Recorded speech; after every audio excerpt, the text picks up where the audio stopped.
Salut à tous, bienvenue pour ce nouveau Hit Story. Mon invité du jour va nous parler de son hit électro qui progresse de jour en jour dans les charts. Friendships Lost My Love avec Léonie en featuring. Bonjour Pascal Le Toublon. Bonjour, merci de me recevoir. Avec plaisir. Alors Pascal, ce morceau a une histoire un peu particulière puisqu'il a été produit je crois en 2018 et il a explosé plus tard. Est-ce que vous pouvez nous raconter son parcours? Oui, le track a déjà quelques années.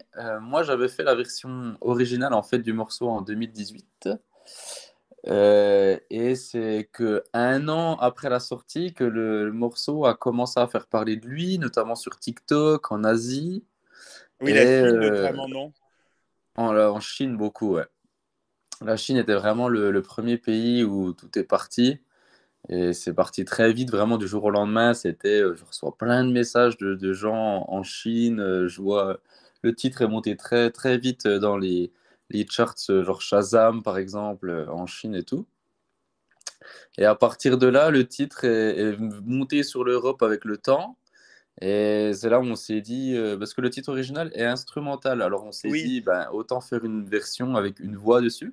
Et c'est là, en fait, où est venue et qu'on a fait cette version avec Léonie, en fait, que tout le monde connaît aujourd'hui. Et c'était une évidence que ce soit elle, la collaboration s'est bien passée?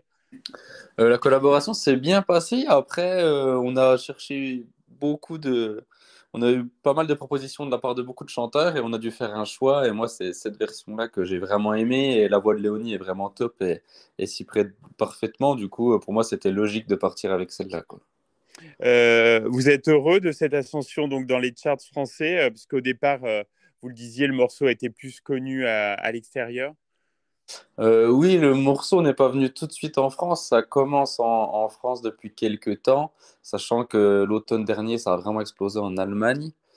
Et maintenant, ça arrive sur la France. Donc, ouais, c'est plutôt cool, hein. C'est sûr que de s'entendre à la radio dans son propre pays, Oui, c'est plutôt marrant, quoi. et puis la pandémie n'a pas dû vous aider, notamment en France, avec la fermeture des clubs, pas de festival non plus pendant quelques temps. Bah, c'est sûr que ça fait partie du métier de DJ de jouer en boîte, en festival, tout ça. Et moi, c'est quelque chose que j'ai encore peu fait parce qu'au moment où ça commençait à partir, eh ben, le Covid est arrivé. Et oui. Donc, j'ai encore eu peu d'occasions de jouer en live. Mais cette année, ça commence à rouvrir un peu. Donc, il y a déjà quelques dates de prévues, notamment en Allemagne ou en France. Donc, on va voir comment ça va se passer. Alors, on vous souhaite plein de dates sympas. Sur YouTube, j'ai vu 14 millions de vues pour le morceau. C'est des chiffres impressionnants. Vous gardez la tête froide? 14 millions, il y a beaucoup plus sur la version originale, hein. Ah, d'accord. Ok, oui, oui, là, je Ouais, l'ai ouais, vu, ouais. la dernière version. Ouais. Oui, la version avec la lyrique vidéo, je Oui, crois. c'est ça. Je crois on n'est pas loin des 100 millions sur la Ah oui, vidéo c'est énorme. de l'original et on est bientôt aux 100 millions de streams aussi sur Spotify sur la version originale. Bon, Donc bravo, hein. c'est des très très gros chiffres, oui, c'est impressionnant. Après, oui, il faut garder la tête froide, ça reste des chiffres, hein. Même si c'est sûr que ça nous permet aussi de mesurer quand même l'impact qu'a eu la musique dans le monde. C'est vrai que régulièrement, même enfin, tous les jours, je reçois des vidéos sur les réseaux sociaux de gens qui dansent sur la musique ou qui entendent la musique à la radio, dans des supermarchés. Enfin, ça va super loin, quoi. Oui, oui. Donc, il faut garder la tête froide, mais c'est sûr que c'est super à Ça fait voir. plaisir, en tout cas. Com- Comment vous avez plongé dans l'univers de la musique électronique? Moi, à la base, j'ai commencé la guitare à 14 ans et j'ai eu un groupe de musique avec des amis. On faisait du rock, du métal, ce genre de choses.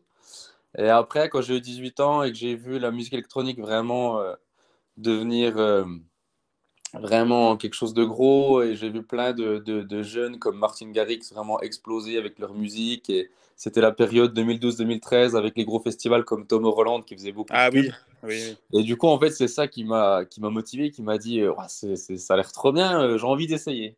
Et donc, c'est de là, en fait, où je me suis essayé à ça, parce que ce qui est trop bien avec la musique électronique, c'est qu'en fait, on a juste besoin d'un ordi et d'une paire d'enceintes, et on peut tout faire, Bah, en c'est fait, avec ça, un oui. Ouais, ordinateur, quoi. ouais.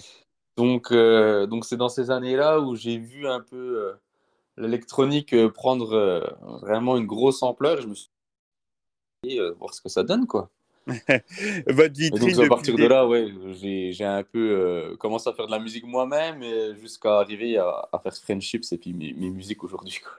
Alors, j'ai lu que vous aimeriez évoluer peut-être vers quelque chose de plus dance. Ouais, alors moi, j'ai toujours vraiment aimé la musique club, la musique électro. Euh, donc, c'est sûr que j'ai envie d'amener ça dans ma musique. Alors, aujourd'hui, je suis connu pour Friendships, qui est un titre assez radio, assez chill, posé, tout ça, ce qui Oui, est cool. Après, en tant que DJ, j'aimerais aussi avoir des titres un peu plus club pour faire danser les gens. Donc, dans les prochaines sorties, il y aura peut-être des choses un peu plus club, là, justement. d'accord. Il y avait eu aussi un remix pour Sophie and the Giants aussi qui vous avait fait remarquer dans ce registre. Oui, bah, j'ai ce remix-là que j'ai fait. Justement, voilà, je fais quelques remixes de temps en temps. Ça fait aussi un peu partie du travail de DJ, de remixer des Bien musiques sûr. et puis d'avoir ses versions à soi des musiques. Donc. Alors, quels sont, Pascal, vos projets là, dans les prochains mois? Alors, les projets, bah, déjà, c'est d'aller jouer un peu en boîte et en festival, Oui, bien sûr. évidemment, et des nouvelles musiques qui arrivent pour le printemps, là. Donc, être concentré sur. Là, je suis en train de finir justement les derniers détails sur les prochaines musiques qui vont sortir dans les prochains mois. Donc, ça va être intéressant, quoi. Eh ben, on va suivre tout ça avec intérêt. Un grand merci, Pascal Le Toublon, d'avoir participé à History. On va écouter tout de suite Friendships et puis bah, à très bientôt sur Logos FM. Merci bien.